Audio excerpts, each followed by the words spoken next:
ശരി, ശ്രീ BJP പ്രതിനിധി P Krishnadas കൂടിയുണ്ട്. ശ്രീ പി കൃഷ്ണദാസ്, പ്രധാനമായും രാഹുൽ ഗാന്ധി പറഞ്ഞത് വെറുപ്പിന്റെ ചന്തയിൽ സ്നേഹത്തിന്റെ ഒരു കടയാണ് ഞാൻ തുറക്കുന്നതെന്നാണ്. പലപ്പോഴും കോൺഗ്രസിന്റെ ആശയങ്ങളെ എതിർക്കുന്നതിനേക്കാൾ ശക്തമായ രീതിയിലേക്ക് പൊതുമധ്യത്തിലെങ്കിലും BJP എതിർത്തത് രാഹുൽ ഗാന്ധി എന്ന നേതാവിനെ, അല്ലെങ്കിൽ നെഹ്റു കുടുംബത്തിൽ സോണിയാഗാന്ധി അടക്കമുള്ള നേതാക്കളെയാണ്. വ്യക്തിപരമായിട്ടായിരുന്നു പല ആക്രമണങ്ങളും. പക്ഷേ ഈ ആക്രമണങ്ങളെല്ലാം നേരിട്ടുകൊണ്ടാണ് രാഹുൽ ഗാന്ധി തെക്കേ അറ്റം മുതൽ വടക്കേ അറ്റം വരെ സഞ്ചരിച്ചത്. എവിടെയും രാഹുൽ ഗാന്ധിയുടെ യാത്രയ്ക്ക് ആള് കുറഞ്ഞതായി ഒരു പരാതി BJPക്ക് ചൂണ്ടിക്കാണിക്കാൻ കഴിഞ്ഞില്ല. യഥാർത്ഥത്തിൽ BJPയുടെ ഈ വ്യക്തിപരമായ ആക്രമണങ്ങൾക്കുള്ള ഒരു മറുപടി കൂടിയായിരുന്നില്ലേ ഈ രാഹുൽ ഗാന്ധിയുടെ യാത്രാ വിജയം? രാഹുൽ ഗാന്ധിയുടെ യാത്രയുടെ ഗുണഫലങ്ങൾ കോൺഗ്രസിന് ഏതെങ്കിലും തരത്തിൽ രാഷ്ട്രീയപരമായി ലഭിച്ചിട്ടുണ്ടെങ്കിൽ അത് അവരുടെ സംഘടനാ സംവിധാനത്തെ ശക്തിപ്പെടുത്താൻ ഉതകുമെന്നുണ്ടെങ്കിൽ അത് ഗുണകരമായിട്ടുണ്ടാകാം. ഇന്ത്യയുടെ രാഷ്ട്രീയ മണ്ഡലത്തിൽ ഇന്ന് ഈ ഭാരത് ജോഡോ യാത്ര കൊണ്ട് എന്തെങ്കിലും ഗുണമുണ്ടായിട്ടുണ്ടോ എന്നുള്ളത് വരും കാലങ്ങളിൽ തെളിയിക്കപ്പെടേണ്ടതാണ്. പ്രത്യേകിച്ച് കോൺഗ്രസ് ഈ യാത്രയുമായി രംഗത്ത് വന്നതിന് ശേഷം അതിന് തൊട്ടു മുൻപുള്ള കാലം മുതൽ, ദിവസങ്ങൾ മുതൽ ഇന്ന് നമ്മൾ ഈ ചർച്ച ചെയ്യുന്ന ദിവസം വരെ കോൺഗ്രസിനകത്ത് എന്തെല്ലാം പൊട്ടിത്തെറികൾ ഉണ്ടായി. കോൺഗ്രസിന്റെ എത്ര നേതാക്കന്മാർ കോൺഗ്രസ് വിട്ടുപോകുന്ന സാഹചര്യമുണ്ടായി. കേരളത്തിലെ ശ്രീമാൻ AK ആന്റണിയുടെ മകൻ ശ്രീ അനിൽ ആന്റണി എന്തുകൊണ്ടാണ് കോൺഗ്രസ് വിട്ടുപോകാനുള്ള സാഹചര്യം ഉണ്ടായത്? ഗുലാം നബി ആസാദിനെ പോലെ കാലങ്ങളോളം കോൺഗ്രസിന്റെ പ്രവർത്തക സമിതി അംഗമായിരുന്ന സമുന്നതനായിട്ടുള്ള നേതാവ് എന്നാണ് കോൺഗ്രസ് വിട്ടുപോയത്? ശ്രീ ശശി തരൂർ കേരളത്തിലെ കോൺഗ്രസുകാരോട് അടക്കം ഉയർത്തിയിട്ടുള്ള ചോദ്യങ്ങൾ എന്തായിരുന്നു ഈ ഭാരത് ജോഡോ യാത്രയുടെ സമയത്ത്? കോൺഗ്രസിന്റെ അഖിലേന്ത്യാ അധ്യക്ഷന്റെ തെരഞ്ഞെടുപ്പുമായി ബന്ധപ്പെട്ടുകൊണ്ട് BJP അല്ലല്ലോ അത് നിയന്ത്രിക്കുന്നത്. BJPയുടെ ആരോപണങ്ങളല്ലല്ലോ അതുമായി ബന്ധപ്പെട്ടുകൊണ്ടുണ്ടായിട്ടുള്ളത്. കോൺഗ്രസിനകത്ത് എന്തെല്ലാം വടംവലികളാണ് രാജസ്ഥാനുമായി ബന്ധപ്പെട്ടുകൊണ്ട് നടന്നത്? രാജസ്ഥാനിലെ മുഖ്യമന്ത്രി കസേരയുമായി ബന്ധപ്പെട്ടുകൊണ്ട് എന്തെല്ലാം ചർച്ചകളാണ് നടന്നത്? ഞാൻ മനസ്സിലാക്കിയിട്ടുള്ളത്, കോൺഗ്രസ് എന്നുള്ള പാർട്ടി സംഘടനാപരമായി ദുർബലപ്പെട്ടിരിക്കുന്നു. ദേശീയ തലത്തിൽ എല്ലാ സംസ്ഥാനങ്ങളിലും അവർക്ക് സംഘടനാ പരാജയം ഉണ്ടായിരിക്കുന്നു. അത് ഗുജറാത്തിലാണെങ്കിലും ഉത്തരേന്ത്യൻ സംസ്ഥാനങ്ങളിലാണെങ്കിലും കേരളം അടക്കമുള്ള സംസ്ഥാനങ്ങളിൽ സംഘടനാപരമായിട്ടുള്ള പരാജയങ്ങൾ പല ഘട്ടങ്ങളിലായി കോൺഗ്രസിനുണ്ടായി. ആ സംഘടനാപരമായ പരാജയത്തെ ഏതെങ്കിലും തരത്തിൽ മറികടക്കാൻ കഴിയുമോ എന്നുള്ള ചിന്തയിൽ നിന്നായിരിക്കാം ഒരു പക്ഷേ ഈ തരത്തിലൊരു യാത്ര അവർ പ്ലാൻ ചെയ്തിട്ടുണ്ടാവുക.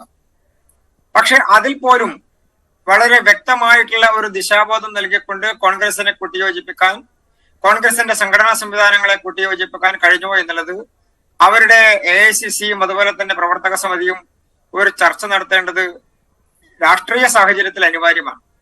അതിന്റെ ഒരു പ്രധാനപ്പെട്ട കാരണം, പ്രവർത്തക സമിതിയിലെ ഏറ്റവും സമുന്നതനായിട്ടുള്ള നേതാക്കന്മാരിൽ ഒരാളാണ് ശ്രീ AK ആന്റണി. AK ആന്റണിയുടെ മകൻ, കേരളത്തിൽ നിന്നുള്ള ശ്രീ AK ആന്റണിയുടെ മകൻ ഭാരത് ജോഡോ യാത്ര കാശ്മീരിൽ അവസാനിക്കുമ്പോൾ 2 ദിവസം മുൻപാണ് കോൺഗ്രസിനോട് വിട പറഞ്ഞുകൊണ്ട് കോൺഗ്രസിന്റെ പ്രാഥമിക അംഗത്വത്തിൽ നിന്ന് രാജിവെക്കാനുള്ള സാഹചര്യം ഉണ്ടായത്. അത് ഏതെങ്കിലും BJP ഉയർത്തിയ രാഷ്ട്രീയത്തിന്റെ പേരിലായിരുന്നോ? അല്ല. ദേശീയ തലത്തിൽ കോൺഗ്രസ് എടുക്കുന്ന ചില നയങ്ങൾ, കോൺഗ്രസ് സ്വീകരിക്കുന്ന ചില നിലപാടുകൾ, അത് രാജ്യ താല്പര്യത്തിന് വിരുദ്ധമാണ് എന്ന് BJP പറയുന്നത് പോലെ തന്നെ കോൺഗ്രസിനകത്ത് നിന്നും ആ വിമർശനം ഉണ്ടായിരിക്കുന്നു. ശ്രീമാൻ ശശി തരൂർ, അദ്ദേഹം ഉയർത്തിയ വിമർശനവും സമാനമാണ്. അദ്ദേഹം ശ്രീ അനിൽ ആന്റണി പറഞ്ഞതിന് സമാനമായിട്ടുള്ള ഒരു അഭിപ്രായമാണ് സൂചിപ്പിച്ചത്.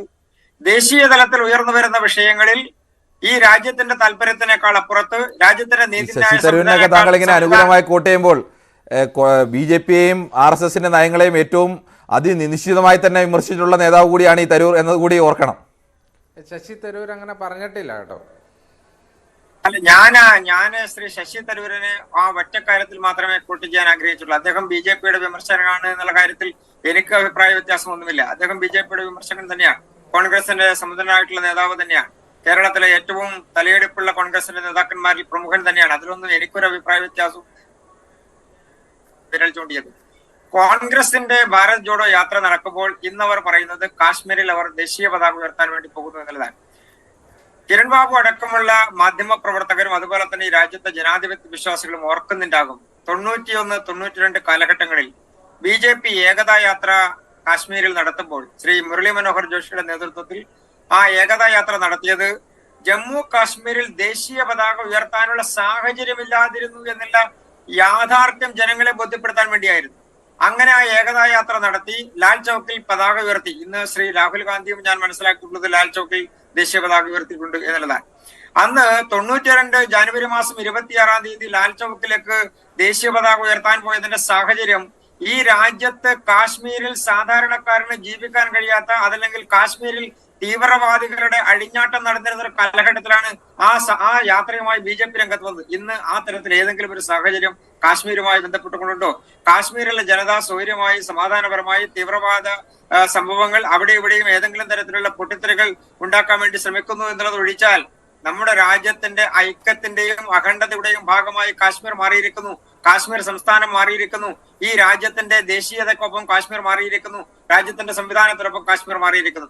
അപ്പൊ കന്യാകുമാരി മുതൽ കാശ്മീർ വരെ രാഹുൽ ഗാന്ധി സമാധാനപരമായി യാത്ര നടത്തിയതിന് പിന്നിൽ ഈ രാജ്യത്തിന്റെ സമാധാന ക്രമത്തിൽ BJPയുടെ ഭരണത്തിൽ ദേശീയ തലത്തിലുള്ള ഗവൺമെന്റിന്റെ നേതൃത്വത്തിൽ ഒരു തരത്തിലുള്ള അസമാധാനമായിട്ടുള്ള അന്തരീക്ഷവും അല്ലെങ്കിൽ ഏതെങ്കിലും തരത്തിലുള്ള പ്രശ്നങ്ങൾ സൃഷ്ടിക്കുന്ന അന്തരീക്ഷവും ഈ രാജ്യത്തില്ല എന്ന് രാഹുൽ ഗാന്ധിയുടെ യാത്ര സൂചിപ്പിക്കല്ലേ? അപ്പൊ നമ്മുടെ രാജ്യത്തിന്റെ ദേശീയ ഐക്യത്തിൽ അഖണ്ഡതയിൽ ഒരു വ്യത്യാസവും ഒരു തരിമ്പും എവിടെയും ഒരു പ്രശ്നവും ഇല്ല എന്നുള്ളതാണ് രാഹുൽ ഗാന്ധിയുടെ യാത്ര സൂചിപ്പിക്കുന്നത്. അപ്പൊ അവർ ഉയർത്തുന്നത് ദേശീയ തലത്തിലുള്ള ഐക്യമാണ്. ആരുടെ ഐക്യം? പ്രതിപക്ഷ പാർട്ടികളുടെ ഐക്യം. ആ പ്രതിപക്ഷ പാർട്ടികളുടെ ഐക്യത്തിന് വേണ്ടി കോൺഗ്രസ് ശ്രമിക്കുമ്പോൾ, ശ്രീ രാഹുൽ ഗാന്ധി ശ്രമിക്കുമ്പോൾ അതിൽ കണ്ടറിയേണ്ടതാണ് ഏതെല്ലാം പ്രതിപക്ഷ പാർട്ടികൾ കോൺഗ്രസിനൊപ്പം വരാൻ വേണ്ടി പോകുന്നു, അവർ ഉയർത്തുന്ന രാഷ്ട്രീയത്തിനൊപ്പം വരാൻ വേണ്ടി പോകുന്നു എന്നുള്ളത് കണ്ടറിയേണ്ടതാണ്. ശ്രീ ഇടതുപക്ഷത്തിന്റെ പ്രതിനിധി ഇവിടെയുണ്ട്. അദ്ദേഹം കോൺഗ്രസിനെ എതിർക്കുകയാണ്. എവിടെയാ എതിർക്കുന്നത്? കേരളത്തിന്റെ ഭൂപ്രദേശത്തിനപ്പുറത്ത് ഏതെങ്കിലും ഒരു പ്രദേശത്ത് കോൺഗ്രസിനെ എതിർക്കാനുള്ള ധൈര്യം ഈ ഇടതുപക്ഷ പ്രസ്ഥാനങ്ങൾക്കുണ്ടോ? CPM-നുണ്ടോ? CPI-ക്കുണ്ടോ? ഇപ്പൊ അടുത്ത കാലത്ത് വരാൻ പോകുന്നു ത്രിപുരയിലെ തെരഞ്ഞെടുപ്പ്. എന്താ കോൺഗ്രസിന്റെ നിലപാട്? അതിനൊപ്പം തന്നെയല്ലേ ഇടതുപക്ഷത്തിന്റെ നിലപാട്?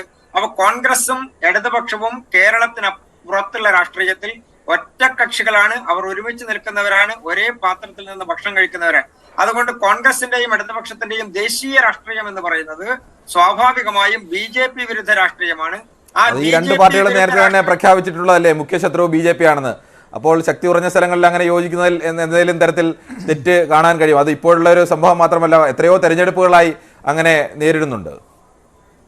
അല്ലാതെ കേരളത്തിൽ എന്താ അതിനുള്ള വ്യത്യാസമുള്ളത്? ദേശീയ തലത്തിൽ BJP എതിർക്കുമ്പോൾ BJP കേരളത്തിലുണ്ടല്ലോ. അപ്പൊ കേരളത്തിൽ അങ്ങനെ ഈ രണ്ട് പാർട്ടികൾ യോജിച്ചെതിർക്കേണ്ട ഒരു ശക്തിയിലേക്ക് കേരളത്തിലെ BJP മാറിയിട്ടുണ്ടോ? BJPയുടെ ശക്തി ആ തരത്തിലേക്ക് മാറിയിട്ടുണ്ടോ എന്നുള്ളതല്ല, അവരുടെ ദേശീയ നിലപാടുകൾ ആ തരത്തിലേക്ക് മാറിയിട്ടുണ്ടോ, രാഷ്ട്രീയ മാത്രത്തിലേക്ക് നിലപാടുകൾ മാറിയിട്ടുണ്ടോ എന്നുള്ളതാണ്. ദേശീയ തലത്തിലുള്ളവരുടെ രാഷ്ട്രീയത്തിന്റെ നിലപാടുകൾ എന്ന് പറയുന്നത് ഇപ്പോൾ വരാൻ പോകുന്ന അടുത്ത പാർലമെന്റ് തെരഞ്ഞെടുപ്പാണല്ലോ. പാർലമെന്റ് തെരഞ്ഞെടുപ്പിൽ ദേശീയ വിഷയമാണല്ലോ ചർച്ച ചെയ്യാൻ വേണ്ടി പോകുന്നത്. അങ്ങനെയാണെങ്കിൽ കേരളത്തിൽ കോൺഗ്രസിനും LDF-നും ഒരുമിച്ച് മത്സരിച്ചാൽ പോരെ? അവർക്ക് BJP എതിർത്താൽ പോലെ? ദേശീയ തലത്തിൽ BJP ആണല്ലോ ഏറ്റവും വലിയ ഒറ്റകക്ഷിയായി നിലവിൽ ദേശീയ രാഷ്ട്രീയത്തിലുള്ളത്. BJP ആണല്ലോ വരാൻ പോകുന്ന തെരഞ്ഞെടുപ്പിലെ ഏറ്റവും വലിയ മുഖ്യ ശത്രു എല്ലാ പാർട്ടികളുടെയും, ഇടതുപക്ഷ പ്രസ്ഥാനങ്ങളുടെയും. അപ്പൊ അങ്ങനെയാണെങ്കിൽ കേരളത്തിൽ സ്വാഭാവികമായിട്ടുള്ള രാഷ്ട്രീയം ഉരുത്തിരിഞ്ഞു വരേണ്ടത് UDF-ഉം LDF-ഉം ഒരുമിച്ച് നിന്നുകൊണ്ട് BJP എതിർക്കുക എന്നുള്ളതല്ലേ? ആ ഒരു രാഷ്ട്രീയത്തിലേക്ക് തിരിയാൻ കേരളത്തിൽ എന്താ ഇത്ര മടിയുള്ളത്? അപ്പൊ കേരളത്തിന്റെ രാഷ്ട്രീയം അത് ദേശീയ രാഷ്ട്രീയത്തിന്റെ ഭാഗമല്ല എന്ന് പറയുക, അത് കുറച്ചു കാലമായി ഇടതുപക്ഷത്തിന്റെ നിരന്തരമായിട്ടുള്ള രാഷ്ട്രീയ ശൈലിയുടെ ഭാഗമാണ്. അത് കേരളത്തിലെ പ്രത്യേകിച്ച് മുസ്ലിം ലീഗുമായി ബന്ധപ്പെട്ടുകൊണ്ട് നിൽക്കുന്ന പാർട്ടികൾ ഒഴിച്ചു കഴിഞ്ഞാൽ, അല്ലെങ്കിൽ മുസ്ലിം രാഷ്ട്രീയത്തിന്റെ ഭാഗമായി മുസ്ലിം ലീഗിനൊപ്പം നിൽക്കുന്ന ആളുകൾ ഒഴിച്ചു കഴിഞ്ഞാൽ തീവ്ര സ്വഭാവമുള്ള മുസ്ലിം തീവ്രവാദ സ്വഭാവമുള്ള അതല്ലെങ്കിൽ അതുമായി ബന്ധപ്പെട്ടുകൊണ്ട് നിൽക്കുന്ന സംഘടനകൾ, ആ തരത്തിൽ ദേശവിരുദ്ധമായിട്ടുള്ള നിലപാടുകൾ സ്വീകരിക്കുന്ന സംഘടനകൾ, ആ ദേശവിരുദ്ധ നിലപാടുകൾ സ്വീകരിക്കുന്ന സംഘടനകളോടൊപ്പം നിന്നുകൊണ്ട് രാഷ്ട്രീയം പയറ്റാൻ ഇടതുപക്ഷം നടത്തുന്ന ശ്രമത്തിന്റെ ഭാഗം മാത്രമാണത്. അതുകൊണ്ടാണ് അവർക്ക് കേരളത്തിൽ UDF-നെ എതിർക്കാൻ വേണ്ടി കഴിയാത്തത്. കേരളത്തിൽ UDF-നെ എതിർക്കുന്നതിന്റെ പ്രധാന കാരണം അതാണ്. ദേശീയ തലത്തിൽ എതിർക്കാൻ കഴിയാത്തത് പോലെ തന്നെ കേരളത്തിലും എതിർക്കാൻ കഴിയാതിരിക്കുന്ന ഒരു സാഹചര്യം എന്തുകൊണ്ട് LDF